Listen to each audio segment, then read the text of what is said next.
حضرت عبداللہ ابن عمر ایک اونٹنی پہ بیٹھے تھے، اونٹنی بڑی پیاری لگی، بڑی خوبصورت تھی، بڑی بہترین تھی، بڑی صاف ستھری تھی۔ تو دو تین دفعہ اپنے غلام سے کہا، یار بڑی پیاری ہے، بڑی خوبصورت ہے، دیکھو اس کا چلنے کا انداز کتنا نرالا ہے۔ آج کل بھی ڈرائیور گاڑی چلاتے ہیں تو کہتے ہیں بڑی ہلکی پھلکی ہے جی، بریکیں بھی بڑی ٹھیک ہیں جی اس کی، فلاں معاملہ بھی اس کا بڑا صحیح ہے۔ وہ اتنی پسند آئی اونٹنی تو اونٹنی سے اترتے ہی فوراً کہنے لگے، اس کو نشان لگا کے قربانی کے جانوروں میں چھوڑ دو، یہ زیادہ پیاری ہے، اسے رب کے رستے میں خیرات کریں گے۔ کیوں؟ ایک باریک نکتہ صوفیاء نے بیان کیا ہے۔ اللہ کے نیک بندے کہتے ہیں کسی جگہ بھی تمہارا دل اللہ رسول کے مقابلے میں الجھنا نہیں چاہیے۔ کوئی ایسی چیز جو رکاوٹ بن رہی ہو، رکاوٹ، وہ کیا کہتے ہیں، کچرا آ گیا ہے، اس کچرے کو لوگ ٹھیک نہیں کرتے، کہتے ہیں نکال دو تاکہ معاملہ صحیح رہے۔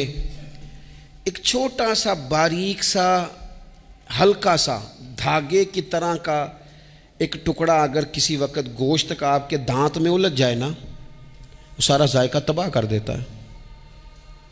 لوگ مختلف چیزیں لے کے خلال کرتے ہیں دانتوں کا تاکہ وہ نکل جائے، کیونکہ ذرا سی بھی چیز اگر کسی جگہ رکاوٹ بن جائے نا، آپ بڑا بہترین کھانا کھا رہے تھے، زبردست غذا آپ کھا رہے تھے، ایک صرف اس میں نا ہلکا سا دانہ ایسا ہے جو سخت تھا، کچرا آ گیا، روڑا آ گیا، تو وہ سارے کھانے کا ذائقہ تباہ کر دیتا ہے۔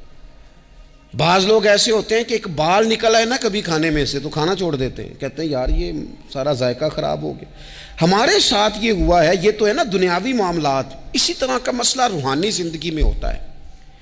کئی دفعہ نا ہم ماننے کو تیار نہیں ہوتے، لیکن ہمارے اوپر دولت کی محبت پوری طرح سوار ہوتی ہے، وہ سجدے میں ذوق آنے نہیں دیتی۔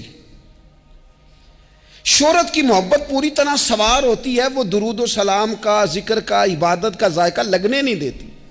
وہ جو کہا تھا نا والذین آمنوا اشد حبا للہ، ایمان والے سب سے بڑھ کر اللہ سے پیار کرتے ہیں، سب سے بڑھ کر رسول اللہ صلی اللہ علیہ وسلم سے محبت کرتے ہیں۔ کیوں کہا گیا تھا؟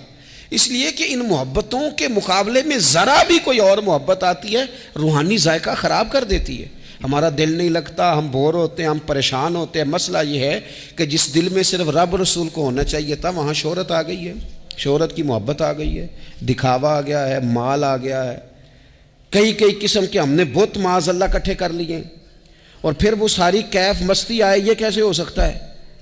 حضرت عبداللہ ابن عمر رضی اللہ تعالیٰ عنہ کے پاس ایک گدھا تھا، ہم پنجابی میں تو کہا کرتے تھے کہ بڑا ساؤ جانور ہے، بڑا دھیما ہے، بڑا اچھا ہے، سواری بھی کرتے تھے اس پہ، اس پر بوجھ بھی رکھتے تھے، اور بھی کئی کام، جانوروں کا چارہ بھی اس پہ رکھ کے لایا جاتا تھا۔ بہت سارے لوگ اس کی تعریف کرتے تھے کہ ظاہر ہے اس وقت یہ جانور ہر گھر کی ضرورت ہوتے تھے، لوگوں نے بڑی تعریف کی کہ جناب یہ گدھا بڑا اچھا ہے، بڑا عمدہ ہے۔ اب بعض چیزیں ایسی ہوتی ہیں جن سے دل لگ جاتا ہے۔ کچھ نوجوانوں نے گھروں میں بلی رکھی ہوتی ہے، گھوڑا رکھا ہوتا ہے، جانور رکھے ہوتے ہیں، ان کی پوری توجہ انہماک ہم دیکھتے تھے دیہاتوں میں کہ بزرگ اگر کہیں چلے جاتے تھے سفر پہ تو وہاں سے بھی پیغام بھیجتے تھے کہ گائے کو چارہ ڈالا کہ نہیں، بھینس کو نکالا کہ نہیں، تم نے باڑے سے دھوپ چھاؤں کا خیال کیا کہ نہیں، وہ چیز ذہن میں آ جاتی تھی۔ حضرت عبداللہ ابن عمر رضی اللہ تعالیٰ عنہ وہ گدھا چونکہ بڑا پیارا تھا، بڑا اچھا جانور تھا اور بڑے کام کرتا تھا، بہت سارے معاملات گھر کے اور کھیتی باڑی کے اس کے ذمے تھے، تو گھر والے بھی کہتے کہ اس جانور کی وجہ سے بڑی خیر ہے، بڑے کام ہو جاتے ہیں، آپ کا بھی خیال تھا۔ حضرت عبداللہ ابن عمر ایک دن گھوڑے سے نیچے اترے یا اس گدھے سے نیچے اترے تو خادم کو بلا کے کہنے لگے اسے لے جاؤ اور بیچ کے پیسے اللہ کے رستے میں خیرات کر دو۔